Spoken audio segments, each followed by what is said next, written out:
Magandang araw mga kababos. Narito ang latest news ngayon sa PBA. Meralco Bolts na end na ang 4-game losing streak ngayong conference. Russell Westbrook bagong import ng NLEX Road Warriors. At Barangay Ginebra may dalawang good news para sa Governor's Cup.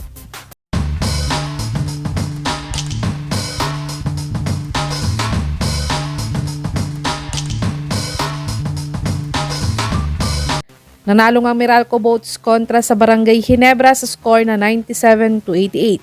At ang best player sa larong ito ay ang comeback import ng si Jordan Verdado na nagtala ng 31 points, 6 rebounds at 4 assists sa kanilang panalo.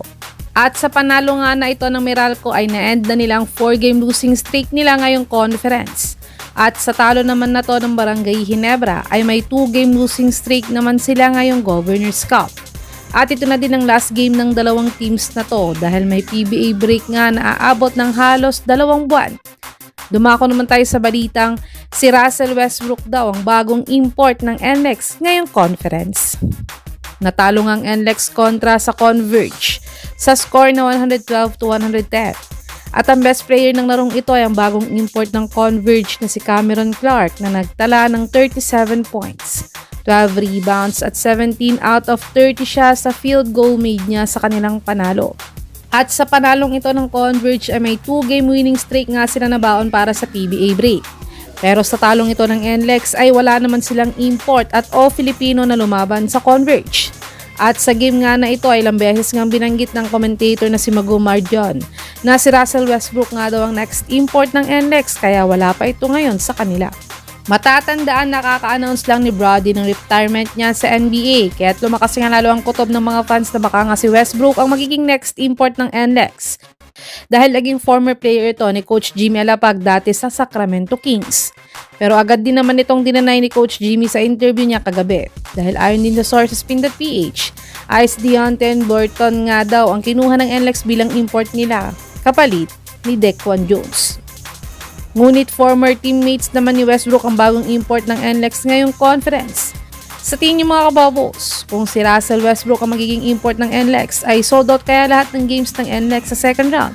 I-comment niyo na po yan sa baba. Tumungo naman tayo sa balitang may dalawang good news daw ang Barangay Ginebra para sa Governor's Cup. Sa pagkatalo ng Barangay Ginebra ay may 2-game losing streak nga sila ngayong conference. Pero ang isang good news para sa Barangay Ginebra ay nakabalik na ang star player nilang si Scottie Thompson sa larong ito. Matatandang ilang buwan na wala si Thompson dahil sa hamstring injury niya at kagabi nga ay nakita na siya ulit na naglaro para sa Barangay Ginebra. At kahit limited minutes lang siya naglaro ay malaking bagay nga ito para sa Ginebra fans na sigurado na siyang makakabalik sa second round ng Governor's Cup. At ang isa pang good news ng Barangay Ginebra ay ayon nga sa Reddit sources PH ay dadating na din ang resident import nilang si Kabayan Brownlee sa Sunday.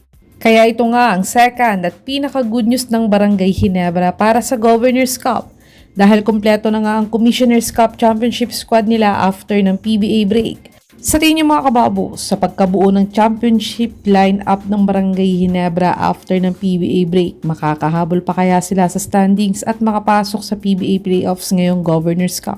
I-comment niyo na po yan sa baba.